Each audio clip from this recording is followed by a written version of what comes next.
Une des phrases clés du livre de l'Apocalypse se trouve dans Apocalypse 14, verset 12, où il est dit « C'est ici la persévérance des saints qui gardent les commandements de Dieu et la foi de Jésus. » Ce texte concerne les croyants du temps de la fin, ceux qui gardent les commandements de Dieu. Le temps de la fin, c'est une époque qui est marquée justement par l'abolition de toute loi. Les idées que l'on épouse populairement sont en train de refaçonner notre culture, redéfinir notre destinée et sont au cœur du mal rampant dont nous sommes les témoins. Il a été dit très justement qu'avant d'enlever une clôture, on devrait s'arrêter à réfléchir pour savoir pourquoi elle avait été mise en place au départ. La loi morale que Dieu a donnée à Moïse au mont Sinaï est justement cela. Elle révèle la nature de Dieu et son but pour sa création, mais elle sert aussi de frontière pour le peuple, de ligne de démarcation qui ne devrait pas être franchie impunément. Dans le chemin fragile de la vie où les relations s'entrecroisent et les passions entrent en collision, Dieu, dans sa sagesse, a placé des barrières, des murs, des frontières pour notre bien-être, afin que nous ne nous aventurions pas sur un terrain qui détruit l'essence même de notre existence. Oui, ce sont ces haies, ces clôtures, ces murs qui tombent aujourd'hui avec une force tonitruante. Et le son de leur chute remplit d'extase tous nos libéraux, mais il se pourrait bien que ce soit l'arrêt de mort de ceux pour qui ces barrières avaient été érigées. Apocalypse 12, 17. Le dragon fut irrité contre la femme. Il s'en alla faire la guerre au reste de sa postérité, à ceux qui gardent les commandements de Dieu et qui ont le témoignage de Jésus. Ce texte nous précise que derrière le rideau, Satan, le dragon furieux, est celui qui opère, et son but est de se débarrasser de l'obéissance aux commandements de Dieu, de la vérité en ce qui concerne la justice par la foi, le salut par le sang de Jésus. Apocalypse 13 nous présente un pouvoir qui a contrefait l'Évangile, un pouvoir qui a fait croire que le salut s'obtient par la foi et les œuvres, vous savez, les sacrements. De tous les pupitres aujourd'hui, par ailleurs, on entend « la loi a été abolie, la loi a été clouée à la croix, nous ne sommes plus sous la loi mais sous la grâce ». Dans le Nouveau Testament, on a une nouvelle loi, c'est l'amour. Alors, la loi ou la grâce ? La loi et la grâce. Le salut par la foi ou par les œuvres ? Quel est l'enseignement biblique ? Voyons si nous pouvons y voir plus clair et donner à ceux dont la conscience est troublée un grand sujet de joie et de paix.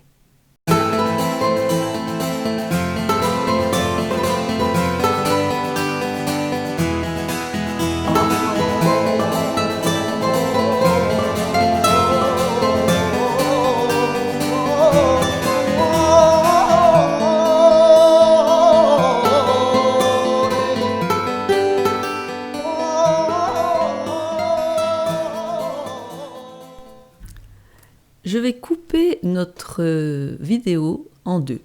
La loi d'abord et ensuite la grâce, bien que les sujets s'entrecoupent forcément. Commençons par la loi. Il est vrai que Jésus a donné un commandement nouveau. Je vous donne un commandement nouveau.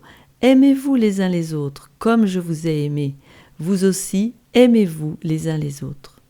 Et en Marc 12, 30 à 31, tu aimeras le Seigneur ton Dieu de tout ton cœur, de toute ton âme, de toute ta pensée et de toute ta force. Et voici le second, tu aimeras ton prochain comme toi-même. Il n'y a pas d'autre commandement plus grand que cela. En fait, Jésus citait l'Ancien Testament. Deutéronome 6, verset 5. Tu aimeras l'Éternel ton Dieu de tout ton cœur, de toute ton âme et de toute ta force.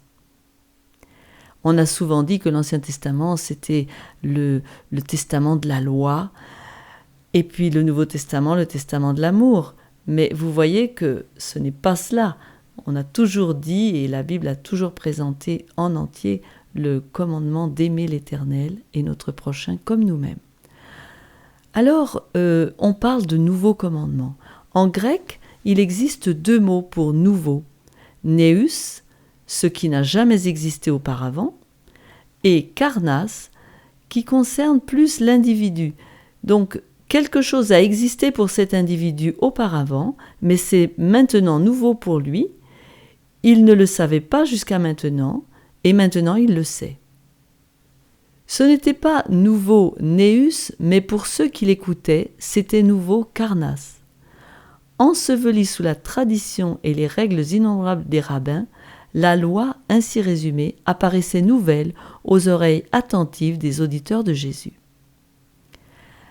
2 Jean 1,5 « Et maintenant ce que je te demande, Kyria, non comme te prescrivant un commandement nouveau, mais celui que nous avons eu dès le commencement, c'est que nous nous aimions les uns les autres. » On a dit souvent que Jean est le disciple de l'amour.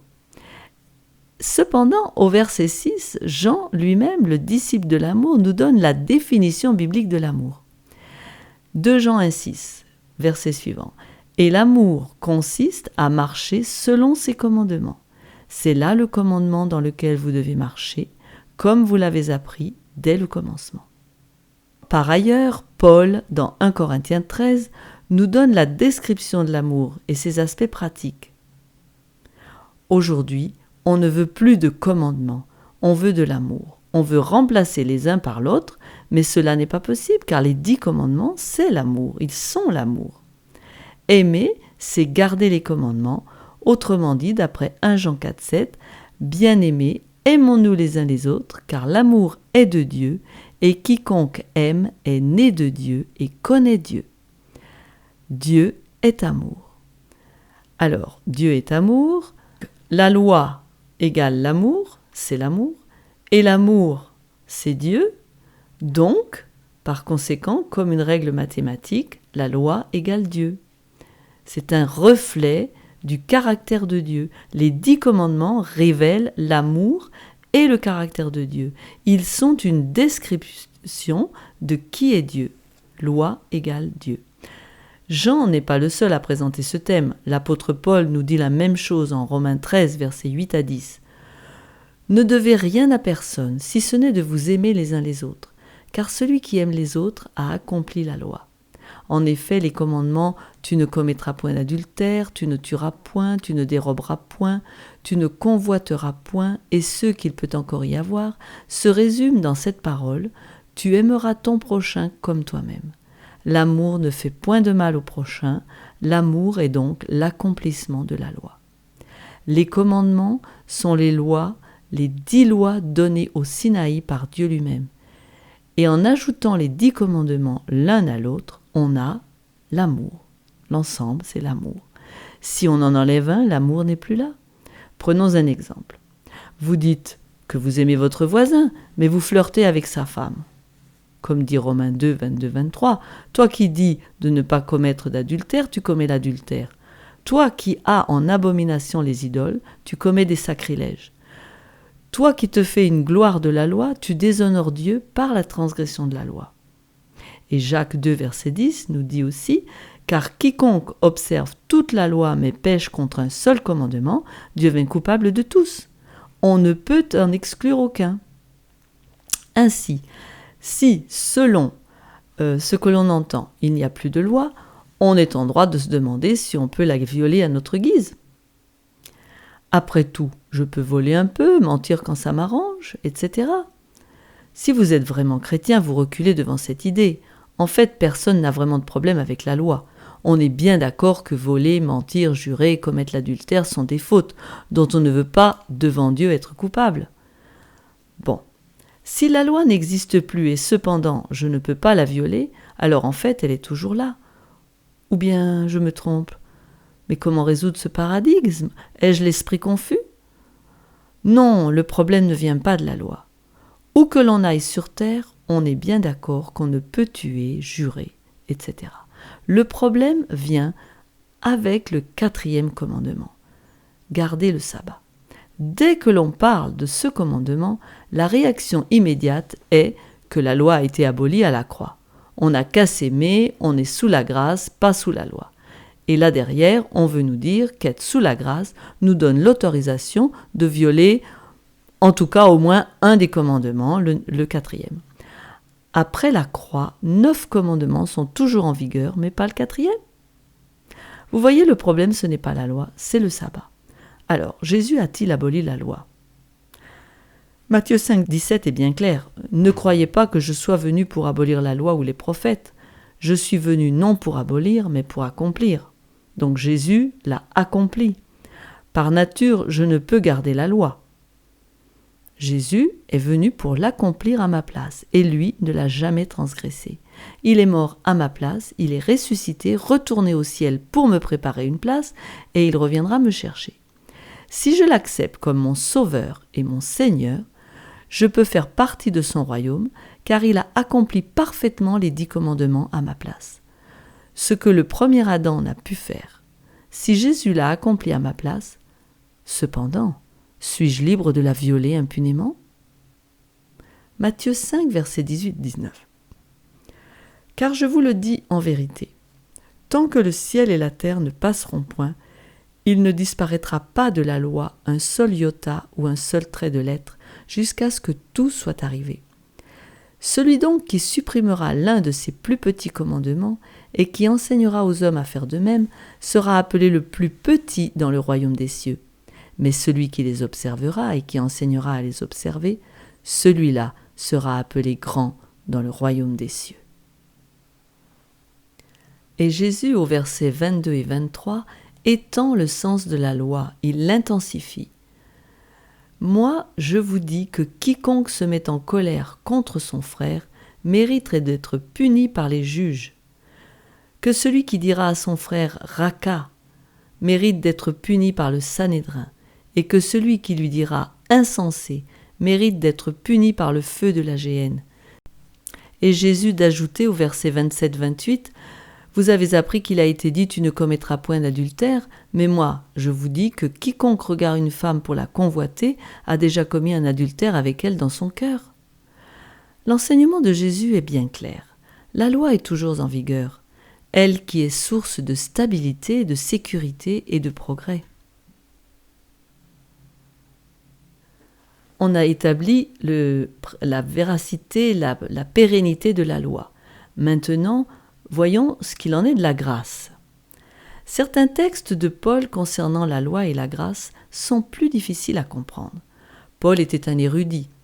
D'ailleurs, même Pierre, qui était un simple pécheur, ne comprenait pas toujours pleinement son langage. Écoutez plutôt, « Croyez que la patience de notre Seigneur est votre salut, comme notre bien-aimé frère Paul vous l'a écrit aussi, selon la sagesse qui lui a été donnée. » C'est ce qu'il fait dans toutes les lettres où il parle de ces choses dans lesquelles il y a des points difficiles à comprendre, dont les personnes ignorantes et mal affermies tordent le sens, comme celui des autres Écritures pour leur propre ruine. 2 Pierre 3, 15, 16. Cependant, bien sûr, Pierre n'était pas ignorant de la loi et de la grâce, et il vivait par la grâce. Prenons quelques textes difficiles de Paul pour tenter de les élucider. Par exemple, Romains 3, 28. « Car nous pensons que l'homme est justifié par la foi sans les œuvres de la loi. » On est donc sauvé par la foi seule, pas en gardant la loi. Ce n'est pas la loi en lui obéissant qui nous sauve. Mais au verset 31, on trouve la clé pour la compréhension de ce sujet. Romains 3, verset 31. « Anéantissons-nous donc la loi par la foi ? Loin de là. Au contraire, nous confirmons la loi. La foi ne supprime pas la loi, elle l'établit. » En Romains 6, verset 14, il est dit « Car le péché n'aura point de pouvoir sur vous, puisque vous êtes non sous la loi, mais sous la grâce. » Cela veut-il dire que la loi est abolie ? Rappelons-nous toujours de la clé, un texte ne peut pas se contredire, ne peut pas contredire un autre. La clé, c'est « Anéantissons-nous donc la loi par la foi ? Loin de là, au contraire, nous confirmons la loi. » Nous garderons cette clé tout le long. Je vais prendre un exemple pour expliquer ce que Paul veut dire. C'est un exemple de la vie courante. Par exemple, je roule trop vite à 95 km à l'heure au lieu de 80. Un policier m'arrête, me pose une contravention. Mais sur le siège arrière de la voiture, il voit ma trousse médicale. Se ravisant, il me demande où je vais si vite. Je lui explique que je suis appelé pour un accouchement. je suis sage-femme. Alors il déchire le ticket et me fait grâce. Suis-je toujours sous la loi ? Oui, maintenant j'ai reçu une grâce, je n'ai pas à payer. J'étais coupable, je ne méritais pas sa grâce, mais je n'ai pas besoin de payer. Je continue donc mon chemin, et maintenant, je roule toujours à 95 ? Non, je roule à 80 car il m'a libéré, je ne veux pas le décevoir, je suis reconnaissante de la grâce qu'il m'a accordée. Le policier, en me faisant grâce, n'a pas aboli la loi. Elle est toujours en vigueur. Jésus a, lui, déchiré ma contravention, il est mort pour moi, mais il n'a pas aboli la loi de la même manière. Je ne veux pas lui déplaire, je lui obéis. Rappelez-vous, Ésaïe 53, verset 5, il était blessé pour nos péchés, brisé pour nos iniquités. Le châtiment qui nous donne la paix est tombé sur lui, et c'est par ses meurtrissures que nous sommes guéris. Donc l'obéissance à la loi est une conséquence de la grâce qui m'a été accordée. Je veux le remercier de ce qu'il a fait pour moi. Oui, la loi, elle durera aussi longtemps que la grâce. Jésus a dit, Luc 16, verset 17, « Il est plus facile que le ciel et la terre passent qu'il ne l'est qu'un seul trait de lettre de la loi vienne à tomber. » Si la loi avait été annulée, comme quelques-uns le croient, et si le Christ a été l'instrument de son abolition, comment se fait-il qu'il a dû mourir sur la croix précisément pour satisfaire à ses exigences ? La loi abolie, plus besoin de grâce, et la crucifixion du Sauveur n'a plus de sens, puisque, selon Romains 4, verset 15, là où il n'y a point de loi, il n'y a point non plus de transgression. Passons au deuxième texte difficile, à un en tout cas de ces textes difficiles de l'apôtre Paul. Colossiens 2, verset 14. Il a effacé l'acte dont les ordonnances nous condamnaient et qui subsistait contre nous, et il l'a détruit en le clouant à la croix. Bien sûr, en regardant les versets précédents, on voit qu'on parle de Jésus. La loi clouée à la croix. Alors, reprenons la clé. Anéantissons-nous donc la loi par la foi ? Loin de là, au contraire, nous confirmons la loi. La foi ne supprime pas la loi, mais alors que veut dire ce texte ? Lisons un peu le contexte. Colossiens 2, 16, 17. Que personne donc ne vous juge au sujet du manger ou du boire, au sujet d'une fête, d'une nouvelle lune ou des sabbats. C'était l'ombre des choses à venir, mais le corps est en Christ. L'acte dont les ordonnances condamnaient a été cloué à la croix. Cet acte est en rapport avec les fêtes de l'Ancien Testament, ce que l'on appelait les sabbats cérémoniels, qui étaient l'ombre des choses à venir. Regardons Lévitique 23, verset 3. On travaillera 6 jours, mais le 7e jour est le sabbat, le jour du repos. Il y aura une sainte convocation, vous ne ferez aucun ouvrage, c'est le sabbat de l'Éternel dans toutes vos demeures. Il s'agit là du sabbat hebdomadaire, mémorial de la création. Dieu fait le monde en 6 jours et le 7e jour il se reposa d'après la Genèse. Puis, allons dans Lévitique, toujours chapitre 23, au verset 27 et 32. Le 10e jour de ce 7e mois, ce sera le jour des expiations. Vous aurez une sainte convocation. Vous humilierez vos âmes et vous offrirez à l'Éternel des sacrifices consumés par le feu. Verset 32, ce sera pour vous un sabbat, un jour de repos, et vous humilierez vos âmes. Dès le soir du 9e jour jusqu'au soir suivant, vous célébrerez votre sabbat. Il est parlé d'un autre sabbat, une fête annuelle. Dans ce cas que l'on a cité, c'est le Yom Kippour. Mais si vous lisez tout le chapitre 23, on reprend toutes ces fêtes et on les classe comme des fêtes, des jours, des sabbats cérémoniels, des sabbats annuels. Le Yom Kippour, c'était donc le jour des expiations. Tout le chapitre 23 présente ces sabbats annuels, lors des fêtes israélites qui préfiguraient le plan du salut et qui se sont réalisés en Christ. Ils étaient une ombre des choses à venir. Et quand Jésus mourut, le voile du temple se déchira de haut en bas. Matthieu 27, 51. Voici, le voile du temple se déchira en deux, depuis le haut jusqu'en bas. La terre trembla, les rochers se fendirent. Signifiant que le service des sacrifices prenait fin, car la réalité avait rencontré l'ombre, la préfiguration. Mais dites-moi, le jour avant la mort de Jésus, fallait-il amener un agneau pour le pardon de ses péchés ? Oui, n'est-ce pas? Le jour après la mort de Jésus, fallait-il encore amener un agneau pour le pardon des péchés? Non, puisque Jésus était mort pour ses péchés. Par contre, le jour avant la mort de Jésus, le vol était-il un péché? Oui. Et le jour après la mort de Jésus, le vol était-il un péché? Oui, bien évidemment. La loi morale inaltérable n'a pas été clouée à la croix. Nous avons donc 2 lois, 2 sabbats, des sabbats cérémoniels, c'était la loi cérémonielle, différente de la loi morale, le sabbat hebdomadaire, mémorial de la création, différent des sabbats annuels. On trouve encore une preuve de cette différence entre les 2 lois en Deutéronome. Vous avez compris qu'il y a 2 lois et 2 sabbats. Une loi morale, une loi cérémonielle, un sabbat moral, un sabbat cérémoniel. En Deutéronome 10, versets 1 et 2, il est dit « En ce temps-là, l'Éternel me dit « Taille 2 tables de pierre comme les premières et monte vers moi sur la montagne. Tu feras aussi une arche de bois. J'écrirai sur ces tables les paroles qui étaient sur les premières tables que tu as brisées et tu les mettras dans l'arche. Ce sont les 2 tables écrites du doigt de Dieu lui-même et placées dans l'arche, dans le lieu très saint du sanctuaire. » Et allons dans Deutéronome 31, versets 24 à 26. Lorsque Moïse eut complètement achevé d'écrire dans un livre les paroles de cette loi, il donna cet ordre aux Lévites qui portaient l'arche de l'alliance de l'Éternel. Prenez ce livre de la loi et mettez-le à côté de l'arche de l'alliance de l'Éternel, votre Dieu. Il sera là comme témoin contre toi.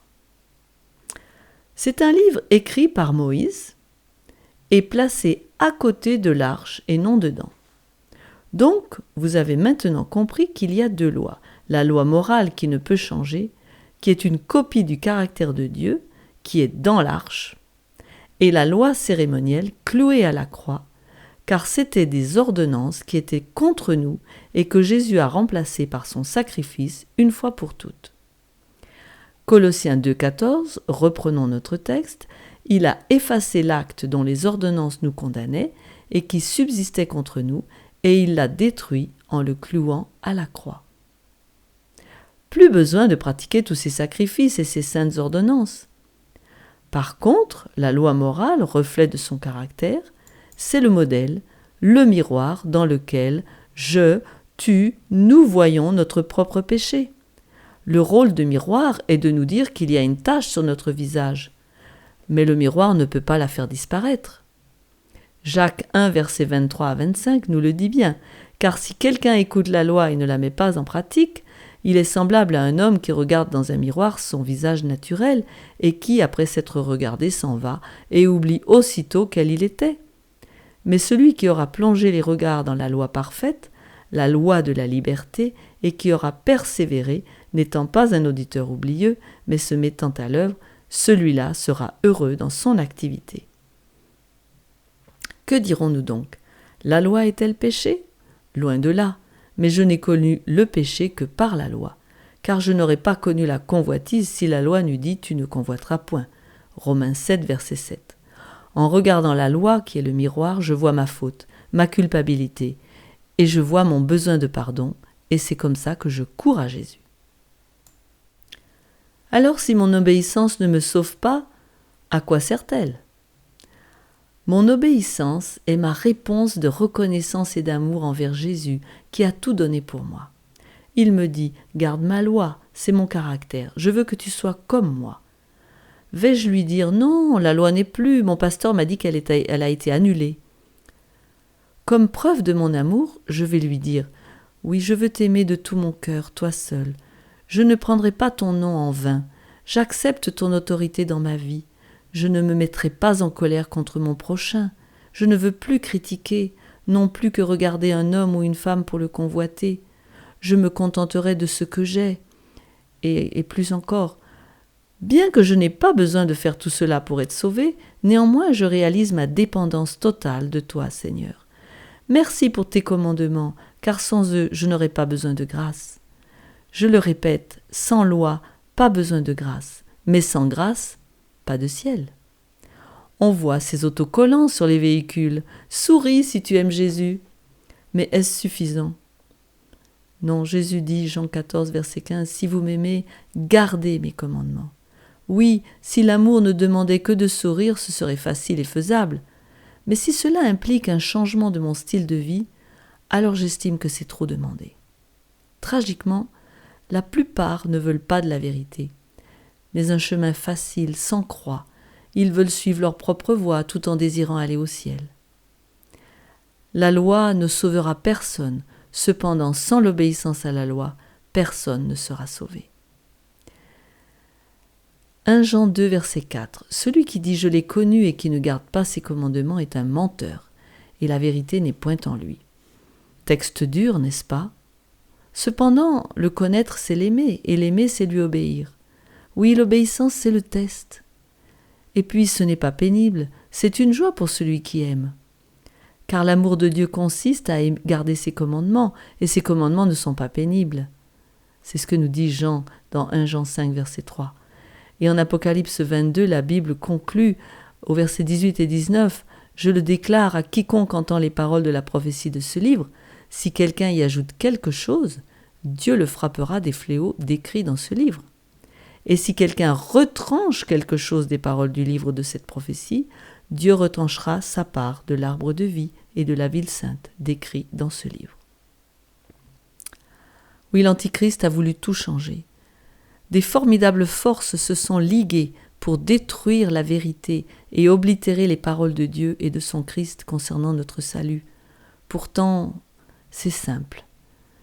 Acte 16, 31. « Crois au Seigneur Jésus et tu seras sauvé, toi et ta famille. » Mais ce croire a une signification profonde, comme nous l'avons démontré dans cette étude.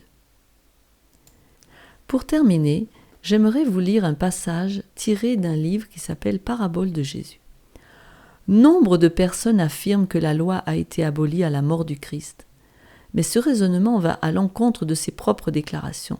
« Ne croyez-vous pas, dit-il, ne croyez pas, dit-il, que je sois venu pour abolir la loi ou les prophètes. Tant que le ciel et la terre ne passeront point, il ne disparaîtra pas de la loi un seul iota ou un seul trait de lettre. » Le Christ donna sa vie pour expier les transgressions dont nous nous étions rendus coupables. Si la loi avait pu être changée ou abrogée, Jésus n'aurait pas eu besoin de mourir. Au cours de sa vie terrestre, il respecta la loi de Dieu, et par sa mort, il la confirma. Il donna sa vie en sacrifice, non pour abolir le décalogue ou abaisser le niveau de l'idéal de sainteté, mais pour maintenir la justice et pour mettre en évidence l'immutabilité et la pérennité de la loi. Satan avait prétendu que l'homme était dans l'incapacité absolue de garder les commandements de Dieu. Cela est vrai, si nous ne comptons que sur nos propres forces. Mais en s'incarnant et en observant parfaitement cette loi, le Christ a prouvé que l'obéissance à tous les préceptes divins est possible grâce à l'union de l'humanité et de la divinité. Notre Père exige de ses enfants la perfection. La loi est l'expression de son caractère et en même temps le modèle du nôtre. Cet idéal est présenté à chacun, afin d'écarter de l'esprit humain tout malentendu sur la nature des sujets que le Seigneur recevra dans son royaume. La vie du Christ ici-bas fut une révélation parfaite de la loi divine.